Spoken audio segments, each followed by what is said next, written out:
Hey guys, welcome back to another episode of Own Your Essence podcast, where we get to have deep transformational conversations with some of our favorite people. I'm your host, April DeMille, and our favorite person is our favorite guest co-host. Lee Walczak. Hello. Woohoo! I'm I'm back. so I'm so glad you get to be here. These are some of my favorite episodes because we get to just like shoot the shit, Yeah. Yeah. It's fun. lollygag and start trouble. So And start trouble. Yeah, always. yeah, we're good for that. You can Yeah. count on us for that. I'm excited. So, yeah, it'll be good. Good stuff. What's happening in your hood? In, in my head. I don't think I've ever heard you say that. Um, just kind of coasting along, trying to navigate some parts of life and trying to enjoy it as much as I can. Yeah, yeah. How about you? I mean, that's fair. How was your Thanksgiving? It was good. It was good. It was low key, but I enjoy that. I don't always vibe with like the hustle and the bustle. Some people really thrive in that. I do not. So Mhm. low key was good. I got to see my mom, and then that was actually really about it. So I don't know. I I did like did that. what I normally do. So yeah. No, that's good. Low key is good. I feel like since for the last couple months, things have been just like steady, go, go, go. And so like this is probably the first Thanksgiving where things moved a lot faster than I'm used to them moving. Yeah. And I'm just like, all I want to do is be low key. I'm like, holy shit, give me a bed. Like, Yeah. Yeah. let me isolate. But like, I met the serious boyfriend's family and doing all kinds of things that, I don't normally do. So that's been an adjustment, but all good. Like, it's good stuff. Yeah. Yeah. And congrats on that. That's exciting. I like Yeah. that. Yeah. Well, it was, so he went home to meet my family because Sierra just got married. Yeah. Right. So we went to Utah for my oldest daughter's wedding, her and my son-in-law Jackson. So they had their wedding. So he and I went there for that. So he got to meet my family and then we came back just in time for Thanksgiving, so I got to meet his. So I'm like, well, this is working out. It's just balancing out perfectly. So that's good. Yeah. Yeah, it Yeah. worked out. Yeah, it worked out. Lots of movement though, Yeah. even with the wedding, like just that was such a big, huge event, beautiful event, right? Like every single thing that could have gone perfect did. Mm. Every little single thing was so amazing. Um, but it was such a big uh, milestone Yeah. as a mom, like to have your Mm. oldest get married, and then believe it or not, there's a lot of grief that came with that. Sure.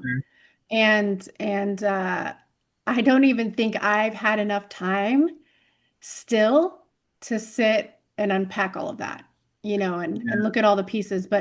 Uh, but at the end of the day, it was still really, really beautiful. And of Oh. course, I'm biased, but I'm gonna just go ahead and say she was the most fucking beautiful bride I've ever seen. Yeah. Yeah. You showed me, I think, one Yeah, picture, you got and to see. she looked gorgeous. So Yeah. yeah, I can see it for sure. I'm like, again, how do people get this fucking attractive? It's so unfair. Well, you know what? You had something to do with it because she's your kid. So Yeah, but I feel like, well, I appreciate that, but you know how like carriers can just be not symptomatic? So that's kind of what I think happened with me. It just kind of skipped over me. And just skipped over yeah, one. Yeah. yep, yep. That's what happened. I'm gonna go with that story. I got the cool personality though, so fuck off. Yeah. Yeah. You know what? You got the cool personality. Everything's good. Yeah. Everything. I'm gonna go with that. Yeah. Carriers can be asymptomatic. That's the Yeah. like, I didn't even know how else to explain it, but there you go. That's what I'm gonna go with. That's funny. That's Yeah, good. that's good stuff. But speaking of holidays, Mm. also another thing that I think comes up for people is like the seasonal sadness. Yeah. Yeah. Yeah. I definitely I think experience that on some level. I think for me there's different layers to it too because of like family dynamics and things like that. So I noticed that there's certain um I mean, it is seasonal, right? And maybe not in the same way, but it does come around this kind of time. So I guess I would consider that seasonal. But I definitely experienced that in my own way for sure. And I noticed that I had a lot of grief coming up around Thanksgiving this year as well. So I think it's about like moving through that in whatever way that we feel called to as well. But it can be challenging, you know. So Well, and I I think sometimes depending on where you live too, environmental can add to it. Because like if you, I remember when I lived in Utah and it like snowed 9 months out of the year. When you can't go outside because it's too fucking cold all the time, that just yeah. makes it worse. Yeah, it does. I still force myself to go outside even though it's like 0 degrees. Sometimes I'm like I am getting outside, but it's tough because it is freezing, you know, and Yeah, who wants to be outside in the freezing cold and you know, you're out there probably shorter periods of time and in yeah, sunlight and things like that. I mean, you know, all physiological um stuff. So I get it that there's like a seasonal kind of um disposition that kind of is that the right word? I don't know, but a seasonal I'll say impact that starts to take place, yeah, if that makes sense. Yeah. yeah. Which I feel like sometimes I think that earlier in my grief years ago after Brielle had passed, I remember how hard holidays and special Yeah. days were. Um, which isn't it's not this it doesn't hold the same weight now, but it is still always a thought in the back of your mind somewhere. Yeah, I mean, because I think it changes the experience moving forward forever, you know, because that Mhm. person isn't physically there anymore. Of course, they're there in spirit, but it's not the same, not having them physically present. So I think from that moment on, you're dealing with a different kind of, um, yeah, a different experience of what holidays are and what they look like and what they mean. And that's tough. Yeah. Yeah, it can be. It can be well, because even if you feel like, oh, I've graduated from this level of whatever, heaviness, grief, whatever you're mulling over, I still feel like there's like a record playing in the background, like just a little bit of melancholy still that just it's just Yeah. there, you Yeah. know? Just like a low hum in the background. Yeah, it's kind of like the what if still exists. Like what if she was still here? What would that look like? And what, like it does, it's always still there somewhere, floating around.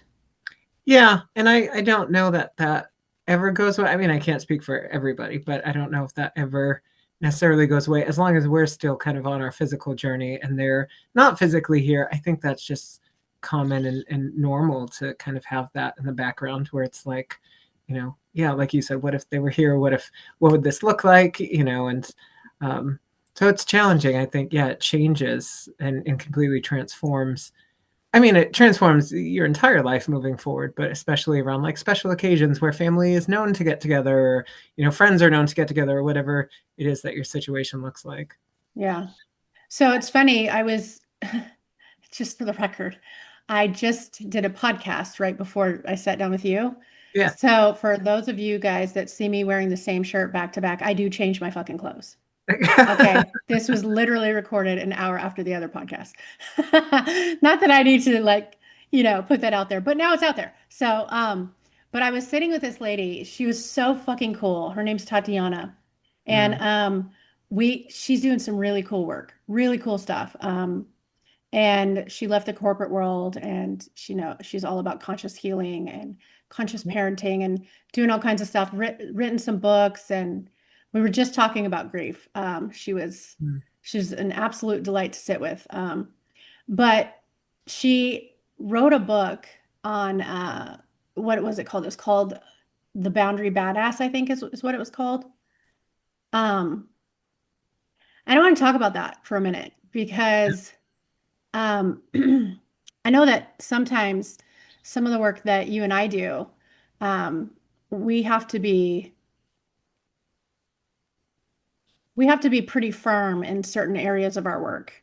yeah. And believe it or not, we can come across some really dickhead clients. I'm just going to throw it out there. We can come across people that are really shitty to us. And And so, with that being said, we get to see the best in people, but sometimes we also get to see the ugliness. And it's unfortunate because people are hurting and they don't know how to do anything else but lash out sometimes. Um, but that still puts us in a really tricky position. And I Yeah. want to talk about that for a minute. Have you had any experiences like that? Oh my God. Yeah. Right? Yeah. Yes. Yeah. I think I just made a post on my business page about this recently about, reflecting as a healer and doing healing work and also upholding boundaries and what that looks like and what that means. Because I have had a lot of experience with people, like you're saying, I think people sometimes are coming from a very fear-based or sad or, sometimes desperate place. So Yes. um, if they encounter a boundary that they're perceiving in a certain way as maybe a hindrance to them or a threat to them in some way, then I do think, like we're talking about, that they might project and get maybe angry or, whatever it is, right? Hmm. Um, and I think part of the job of being a healer is, obviously understanding that, but also then coming back to our own self and being like, well, what you're like, just for instance, what you're asking is outside the scope of what I feel comfortable with, or and then holding true to whatever boundary. That's obviously just an example, but holding true to whatever boundary it is that we need to keep, and that's difficult. I found that personally very difficult in my journey because I think a lot of people who are very empathetic, very compassionate, very sensitive, whatever word you want to use, could probably relate to what I'm about to say. But I think sometimes we have this sort of, I'll call it programming, and I don't mean that as like with a negative connotation. I mean it's just maybe the way that we operate sometimes, but where we want to help and we want to give of ourselves and be of service, and um, so sometimes it's really hard to balance that with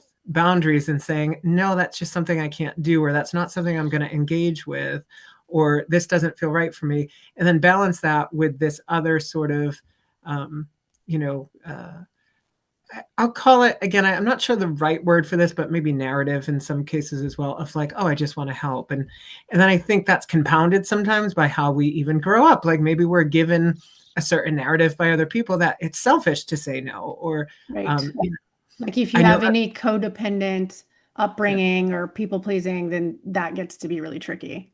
Oh, 100%. And Yeah, I would say I was like the poster boy for people pleasing, me like too. you could look me up in the dictionary and people pleasing. It was, and I think part of it was environmental, like we're talking about, Yeah. like a lot of us, didn't grow up knowing what a boundary was, or being told that that was okay to even, have. So I think part of it was environmental. And then I think part of it was, like I'm talking about too, the sensitivity and the really wanting to help because I can feel that someone else is in pain. And then sometimes it becomes about like, you know, not taking that on as well. Like, I can feel that this person's in pain.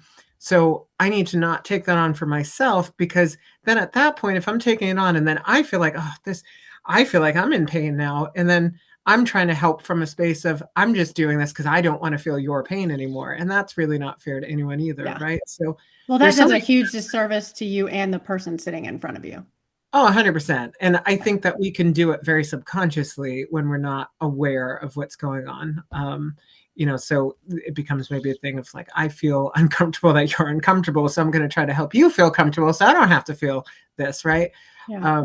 So there's so many facets to it and so many things I've had to personally kind of, um, you know, go through the layers of and really kind of figure out like, where is this coming from? But I think one of the best things that we can do as healers, or I know not everyone vibes with the word healer, but whatever word that you want to use, right? Like as a coach, as someone who leads someone back to themselves, as a medium, whatever it is, right? But I think one of the best things we can do is show up with boundaries, because it says to me, I deeply care about other people and about myself, because I'm a human with limits, right? So if I'm stretching myself beyond those limits and I'm saying, yeah, I'm going to do this, even though I know that this is not within my capacity, well, then I'm showing up in a way that is not only inauthentic, but is hyperextended, is exhausted, is not fair really to the other person.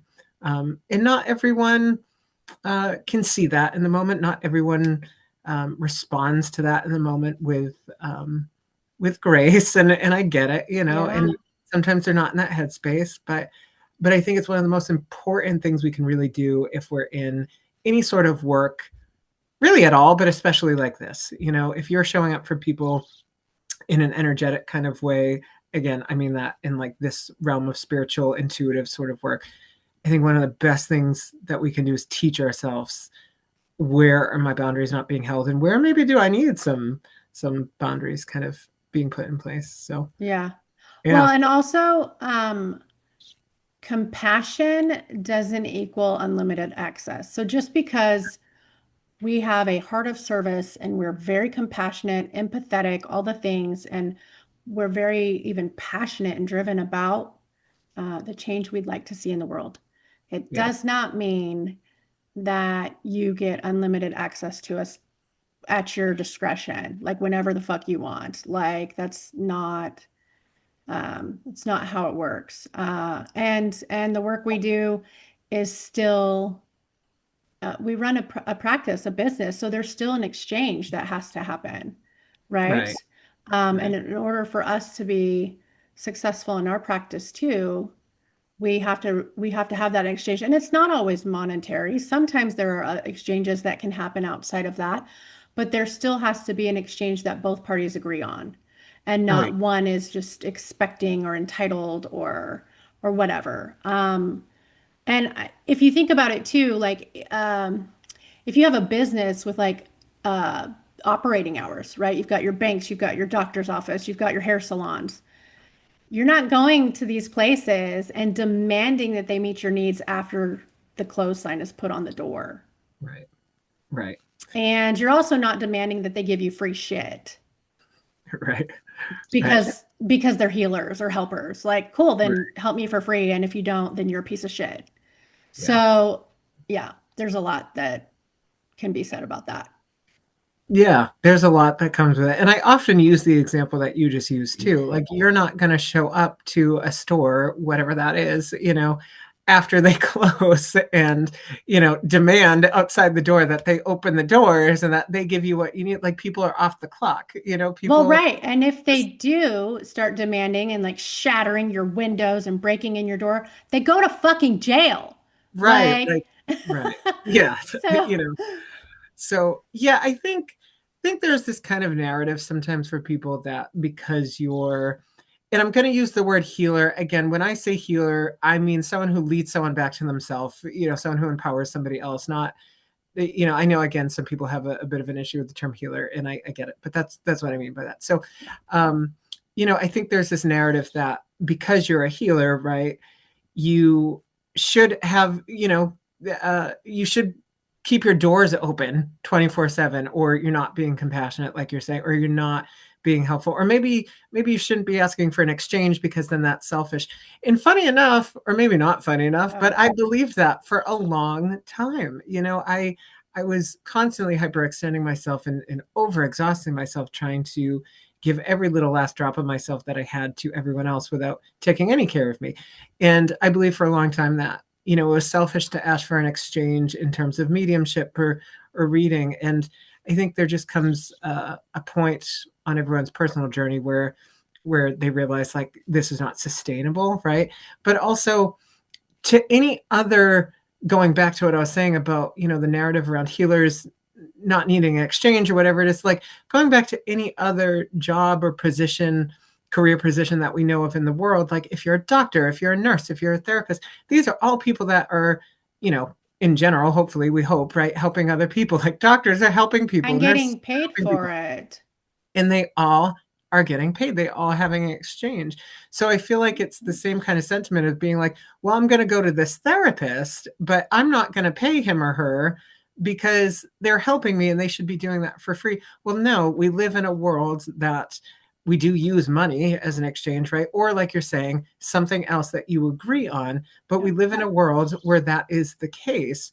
So of course people need to pay their bills. Of course people need to get, you know, certain other needs met in whatever way that maybe someone else has to offer, and there can be an exchange. um, in no other, I think, career profession are we looking at it, which is why I find it so interesting, but I don't feel like we're looking at it in any other kind of career profession that I'm aware of and saying, well, you're helping people, you don't deserve to have an exchange for that, you know? Right. You shouldn't be able to eat or pay your bills or support your family because your nature of work. That's just not, it's unheard of.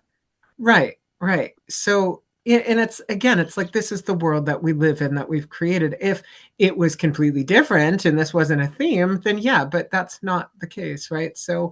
Um, so I think that it's always interesting to me when that comes up, and you know, some people I think might not understand that, and that's okay. You know, then they're probably not going to sit down with me for a session, and that's all right too. You know, but um, I also think to what you said about compassion doesn't equal 24-hour access. That also for me took a lot of learning. I Hmm. thought that compassion really was, you know, I give every single last piece of myself to everybody else and before myself.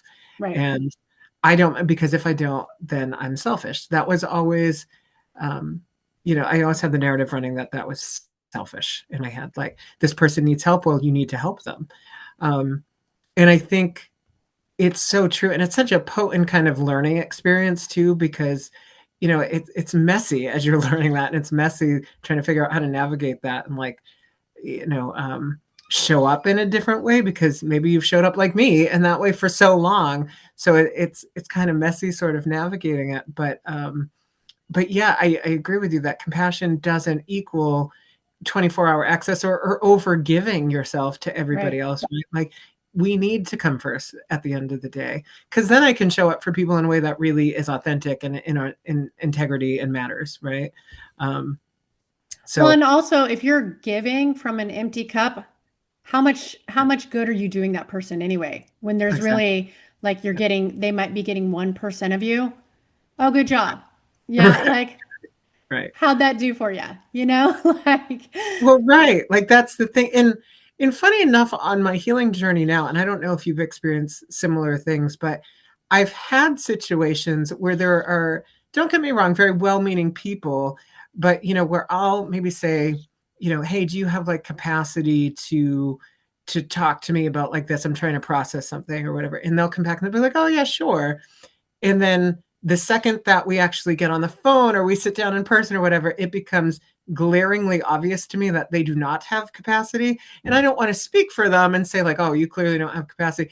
But there's a vibe to it where, you know, I've had people who are visibly upset, you know, Mhm. about something else going on in their life. And they're like, oh, I'm totally here for you. And I love the sentiment. I think that comes from a good heart. But on my end, I'm thinking now on this part of my journey where I'm like, I don't know that I want to process this like what I'm dealing with someone who clearly does not have the space to actually like I appreciate the sentiment, you know, and I appreciate that you want to help, but I don't know that this is like the best container for me to do this, you know. So now it's kind of like in reverse where I can see it from that side of things now or this side, you know, where I'm like, oh, you know, this I don't think this might be the best container for us to do this, you know.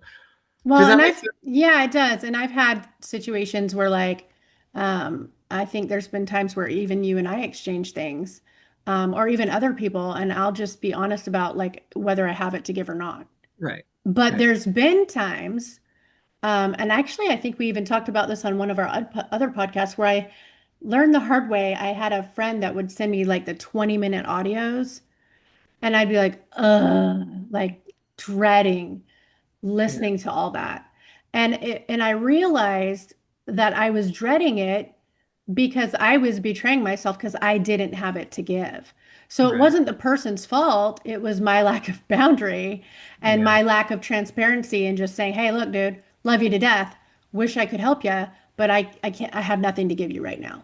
Right. And it would have been better had I said that Right. and honored myself than let it go on. I think it went on for like a week before I finally was like, I think I owe this person an apology because Yeah. I was feeling resentful because I didn't Yeah. fucking speak up, and that was on me, not her, right? Like Right. so, yeah. Right. Well, that's yeah, like that's what I mean as well. You know, like if Hmm. someone doesn't have the capacity, I would much rather where I am now on my journey, have them tell me I just don't have capacity because, like we were just talking about, I don't really want someone that's going to show up with just 1% to give. Like Yeah. I honor and I respect that you're at 1%, and I'm not looking for you in that situation to give anything to me. Like you need to focus on whatever's going on with you.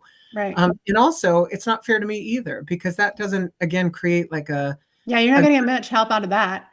right, like it doesn't create like really a space where Yeah. there's a lot that's even possible within that, right? So like Yeah.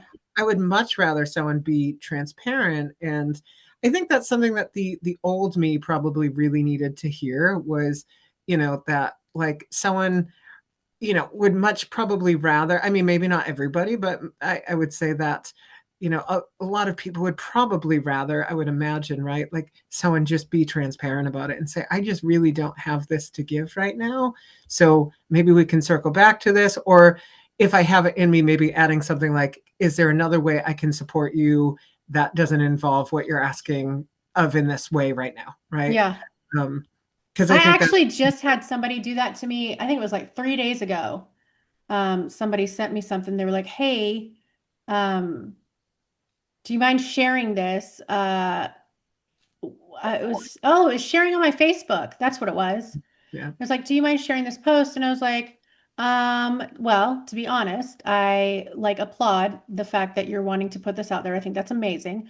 But I want to tell you that I keep that, sacred for my personal stuff. So tell me how else I can service you. Like, how else right, can I support you through this? Because it's not going to be that.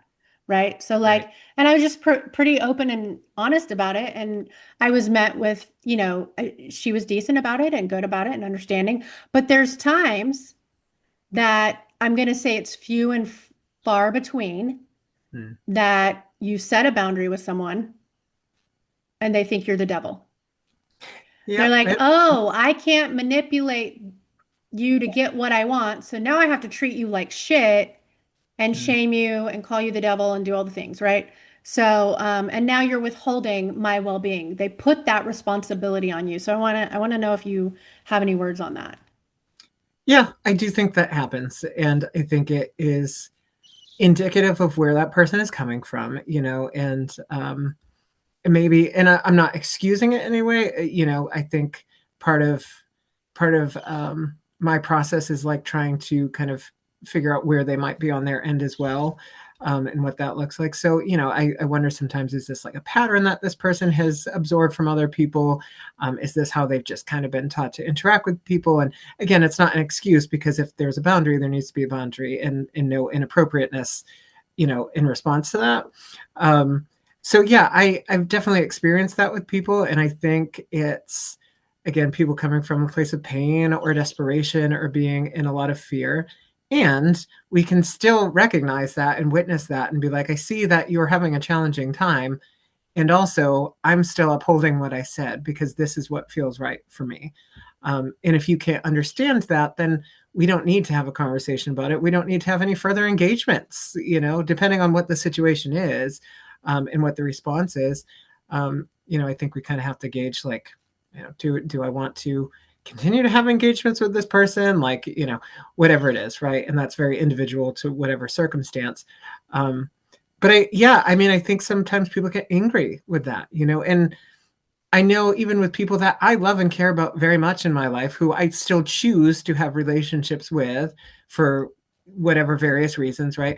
But I know that sometimes when I try to put down a boundary with these people, they internalize it as some sort of a threat. Mhm. And I think, and I've seen it happen in real time where I can see, the person's nervous system kind of get amped up. And it's like, because now they're taking it as a threat. So at this point, conversation sometimes kind of goes out the window a little bit too, because you Yeah. can't, if you're not regulated, you're not in a place to like listen to somebody say, listen, I care about you. This is just a thing that I'm putting in place for me. So, Well, because at that point, rejection sensitivity is happening, and right, they're not getting what they want, or they're feeling unmet in some way, and then like any logic is kind of out the door. It's just like all emotional, reactive shit. right. And then sometimes it translates within themselves to like, again, like what you said, you're rejecting me now as a person, I'm not feeling heard because you're saying no, or what, and they maybe don't know how to communicate that. So I think I think every situation's a little different. I think it depends on where somebody's coming from. Maybe that's not happening with somebody, but they're just getting angry because they're in a place of pain or whatever it is. And I think the best thing that we can really do for ourselves in those moments is first kind of assess what's going on, right? Like, do I need to just kind of end this interaction for now? Do I need to end it for good? Like, do I have to say, like, I think it would be better if we just kind of walk away from this for right now? You know, we're not going to get anywhere. Um, and then kind of figure out, like, from there, like, again, or maybe even go back to reassuring ourselves that, like, this is okay, because I have to do this sometimes. Like, this is okay that I have set a boundary, because I know for me personally, I sometimes get into that pattern of like, oh, this person's not reacting well, like maybe I should just kind of, and I have to shift that, where it's like, no, I shouldn't have to do anything. This is not my responsibility. Their well-being is not my responsibility, it's Yeah, theirs. right. Their reaction, their response is not my responsibility, it is theirs. So I think sometimes we have that fixer element too, where it's like, well, let me just fix this. And at that point, like you mentioned earlier, we're kind of betraying ourselves if we do that, where Mhm. it's like, well, now I'm going to go back and I'm going to try to say, well, maybe I can, give you this much, even though you don't have it to give. And it's a whole cycle. Um, and Mhm. it's something that we have to, I think, be really, or that it's good to be really conscious about. I have to be really conscious about it still, where I'm like, am I doing this from an authentic kind of place, or am I doing this because I don't want to feel this person's discomfort, or I want to fix this, or whatever it is. And it's tough. It can be tough. Well, and even like you said, there's also confrontation or conflict avoidance that will Yeah. keep us stuck in that pattern. I just don't want to have to feel like I have to be confronted or there's conflict or there's just even that discomfort is alone enough to keep people stuck in those patterns of just fixing and doing instead of drawing that line in the sand. Oh yeah.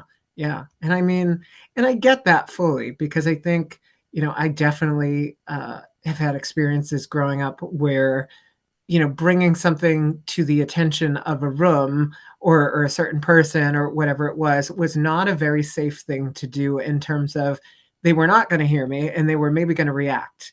So Mhm. I get how people fall into these kind of conflict avoidance, where it's like they're trying to avoid these same patterns maybe that they grew up with, or that they've experienced at certain times in their life.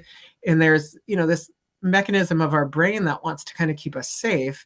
So I think too, like I was going to say that earlier, but I think one of the things that I recommend to people, if I'm being asked, is, cultivate a sense of safety within your nervous system as well at first, like just in general. Because Mhm. if you're coming from a place of feeling really unsafe or really dysregulated, and that's your normal, and that this is just kind of what you're used to, then it's going to be, I think, really challenging to then like set a boundary with somebody and be like, no, that doesn't work for me, because then your mouth's going to say it, but your system might react in a very specific way, where it's like, oh, that's not safe. That's not okay. So I think also there's a piece too to all of this of like cultivating just a foundational sense of what safety might feel like in whatever, way that works for you. Doesn't have to look perfect, doesn't have to be perfect, you know what I mean? But I think there's a lot to be said too about nervous system patterns and how we've been kind of programmed or trained in certain situations to react to things. Um, Yeah. and especially for very sensitive people, I find that people can get stuck in that. Yeah, for sure. I have definitely had, um, again, not very often. In fact, I can only think of off the top of my head two people specifically that I had to fire as clients. Yeah. Yeah. Definitely, there's been two. There might have been more, but I can only think like right now I'm thinking two that were so unpleasant in the way they were showing up for themselves and in our connection that I refused to work with them again. Yeah. And I think that's a decision that, again, I'm going to use the word healer, but I think that's a decision that, well, really in any line of work too, like especially if you're doing something similar to, like if it's working for yourself, working with clients, things like that. Um, I think that's an important decision that we have to really look at and make sometimes, because there are certainly people for me as well that there's not a whole bunch of them. I can't think of how many actually at the moment, but there are a few that I have just said, listen, like, and I know for myself, right, that this is not going to be aligned, that this is not going to be something that we are both going to benefit from in any way. Right. And we are on drastically different ends of, whatever spectrum, and that can be okay. It just means that we're not okay to meet in this kind of, dynamic where I am providing you a service. Um, Right. and there have been those people, that I've kind of realized that, and I'm like, okay, this just isn't a good fit. And that doesn't mean someone else won't be a good fit for them. I just know that I'm not. And Yeah. that's a tough decision to make sometimes too. I mean, I don't know how you've done with that or felt about that, but I think like the first maybe one or two times, again, not that this happens frequently, but that I ever really had to kind of make that decision. I remember it being kind of challenging where I'm like, oh, what am I doing? Yeah. Um, I think the first one that happened for me that I have in mind happened a little easier. I was like, cool, thanks for the info. Bye. yeah, Like that's bye bye. yeah, I don't know what to say. Like, I'm not your person. You're not mine. Which honestly, like, it's really, it's actually a compliment because it just means that you both are aware that you're not a fit for each other and it makes space for those that are. yeah, So it can be a really great thing. But then the second time it happened, I want to say it took me a good probably about 5 weeks to like, mm, I was sitting with it, figuring it out.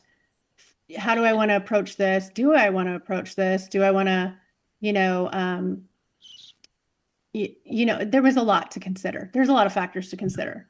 And then I definitely decided that it was best to approach it, and I did. yeah, And again, it was actually I want to say that person in particular was pretty good about it. Like yeah. we both it was amicable. Like, That's hey, I good. have to let you go for this reason, but it was amicable. Right. Which is, excuse me, which is good. Obviously, that's kind of the outcome that you hope for, if Yeah. anything. It's what you hope for. It doesn't always happen. Yeah, But yeah.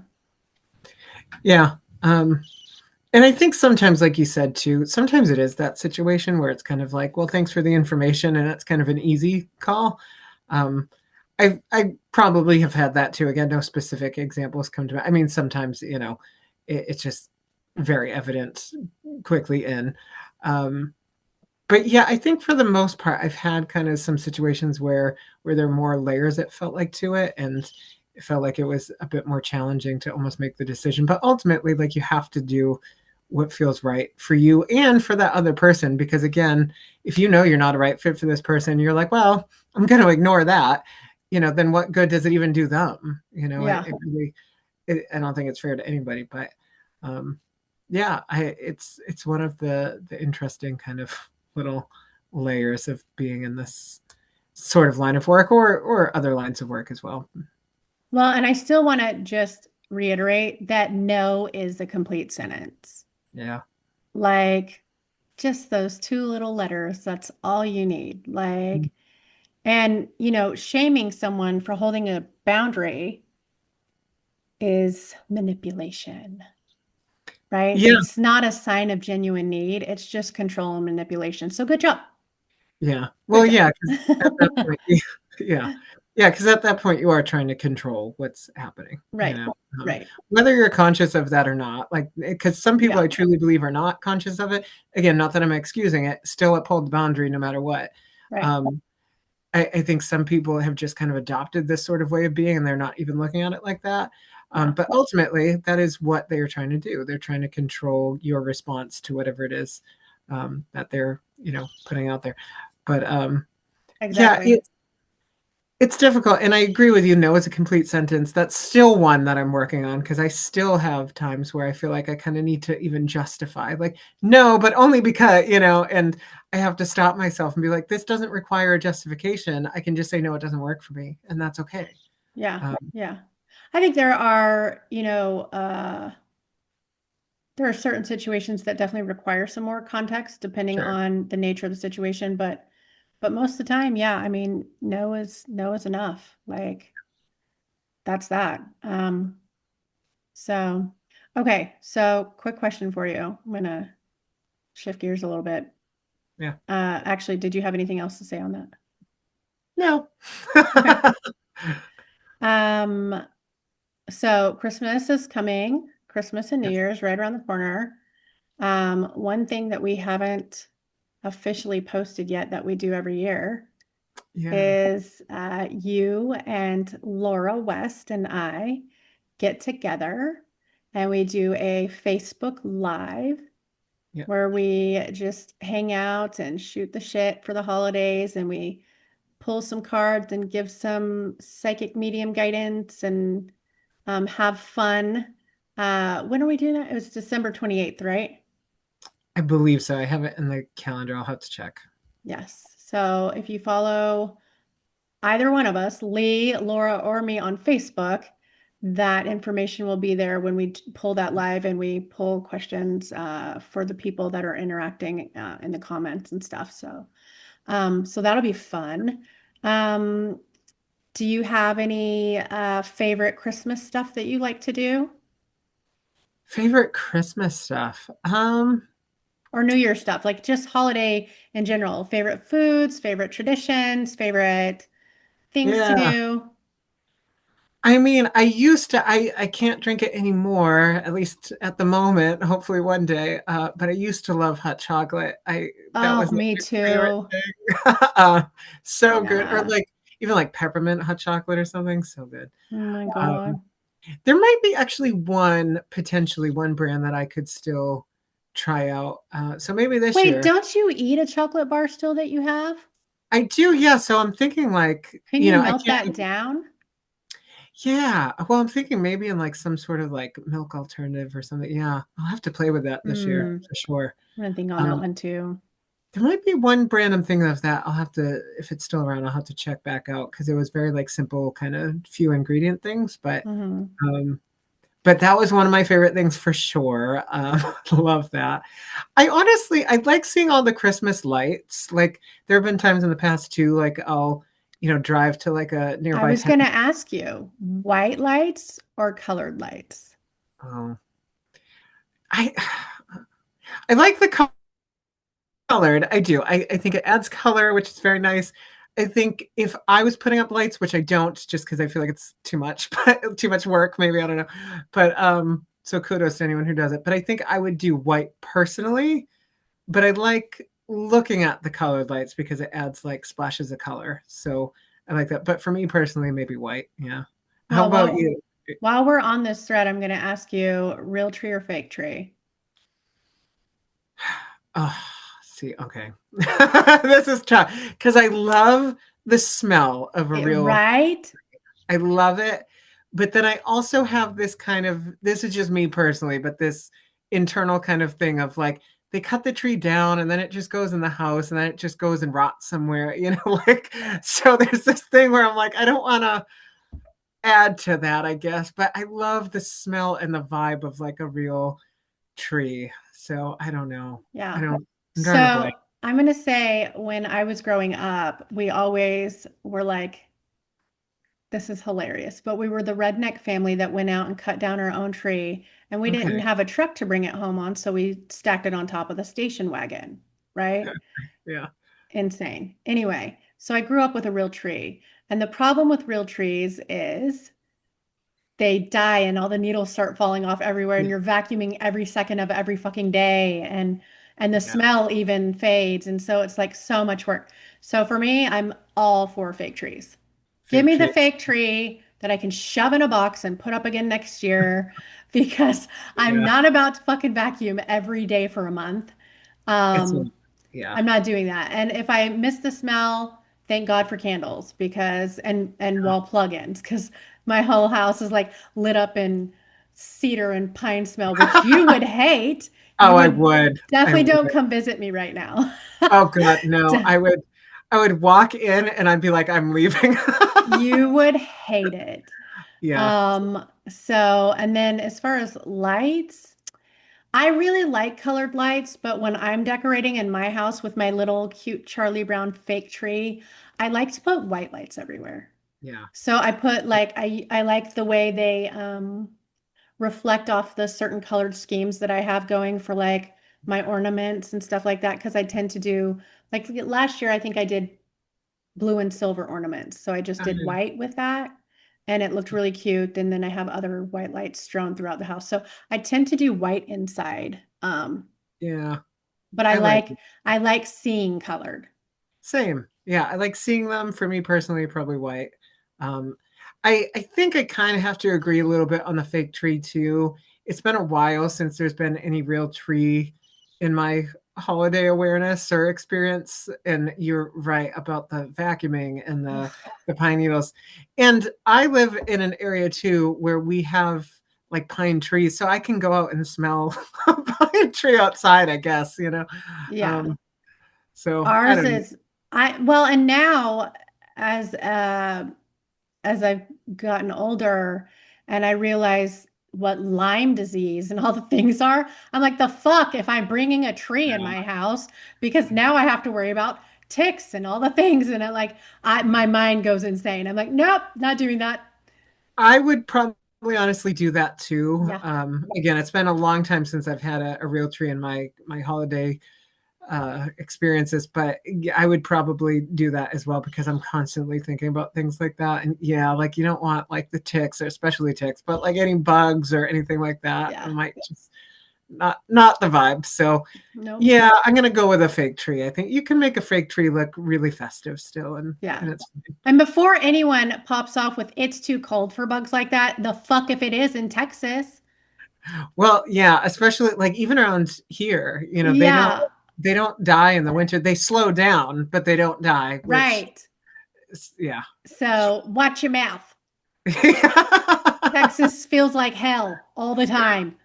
Um, okay, I'm gonna go ahead with a couple more little fun questions. Yeah. Okay, you already answered this one. You said hot cocoa. Grinch or Buddy the Elf?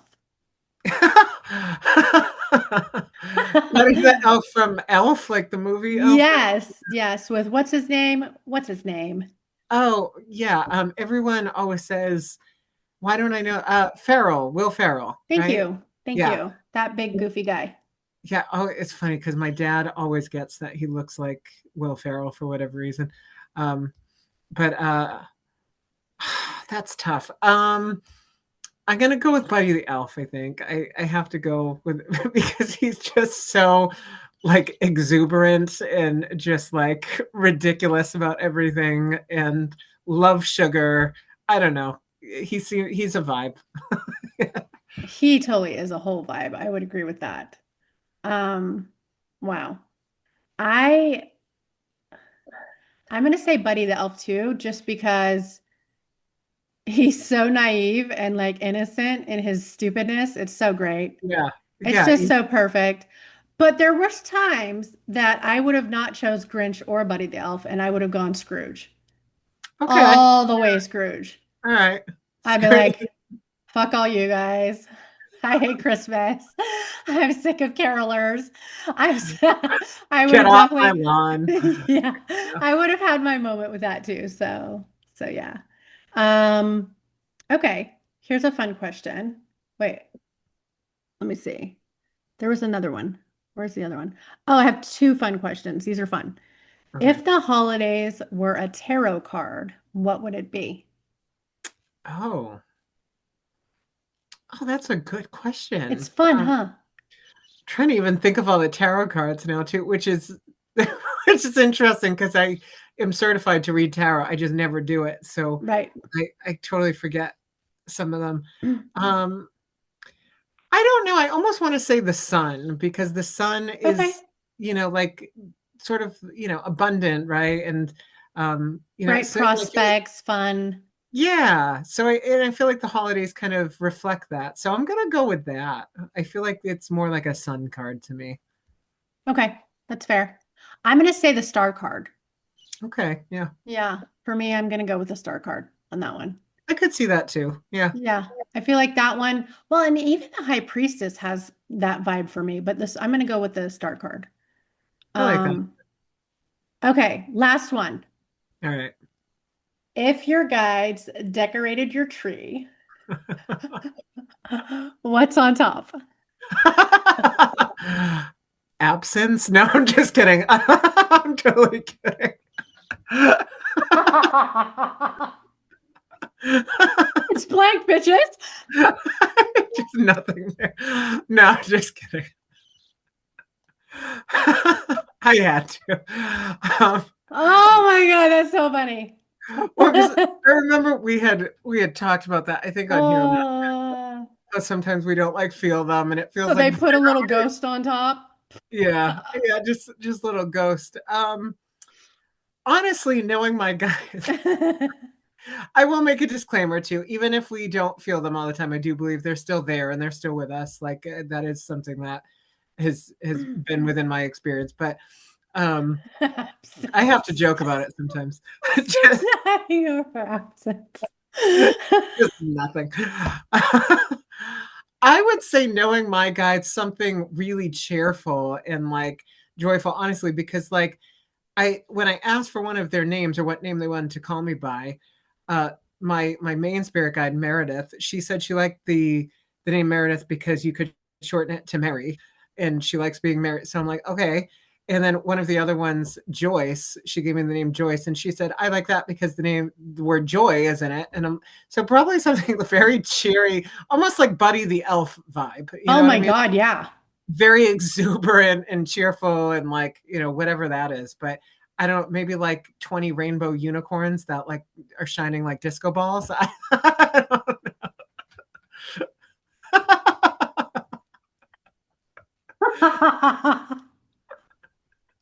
that's that's what I pictured, so I'm going with that. Fuck, did we go from absence to 20 Yeah, unicorn rainbow disco balls?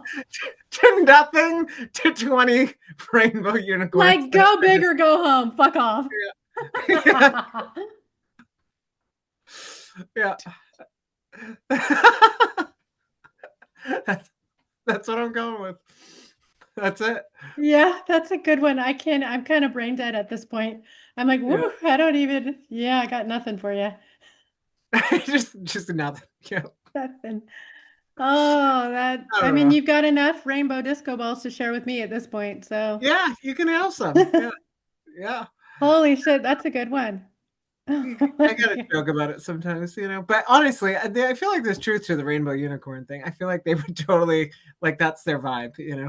Yeah. Wow. That one got me. That's funny.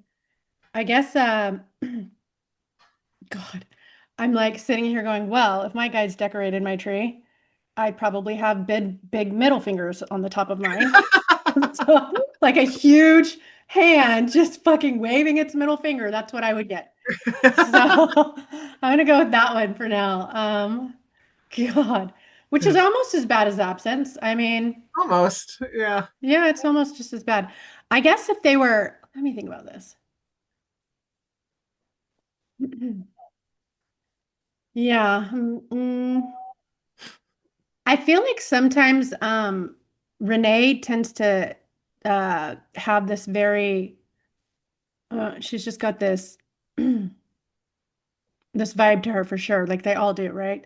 So Yeah. sometimes I feel like she would leave me an olive branch, I could see that. right? Like, I could see that. Yeah. yeah, if it's not the middle finger, then it's the olive branch. One or the So other. it's We one went or from the middle finger other. to olive branch. It Yeah. depends on my mood that day and how open I am, but yeah, I feel like she would leave an olive branch. I yeah, That feels like from what I know about her and yours guys' dynamic and all of that, that feels fitting. And I feel like that's her personality a little bit, like she'd be like, here you go, very cautiously, but here you go. yeah. And then I'm sitting here thinking, let's just flip the roles here for a second. If we were going to gift our guides something, like leave them a cute little stocking stuffer, right? We're going to gift them something. What would yours be? That's a good question.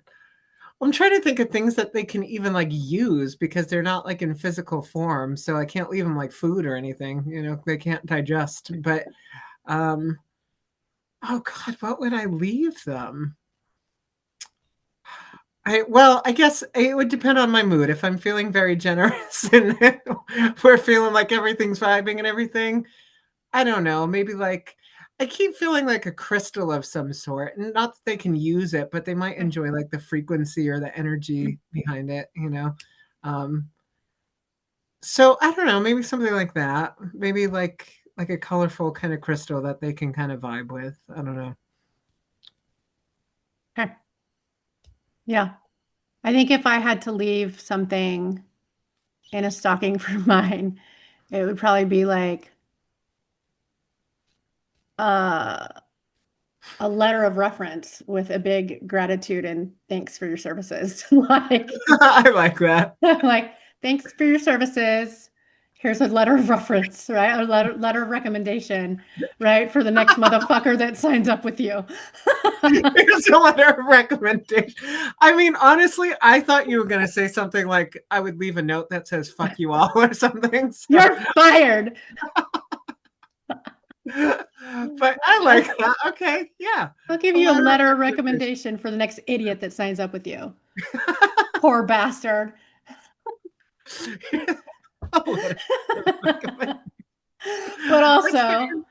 yeah, right? Like, but also, thanks for your services. Much love. But thank you at the same time. Yeah, much love. So, yeah. Jeez, that's funny. I Yeah. like it. Okay, all right. Yeah.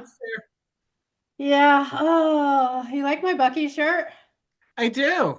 Yeah, it's cute. Yeah. So I got this Texas has to do everything above and beyond because Texas is stupid like that.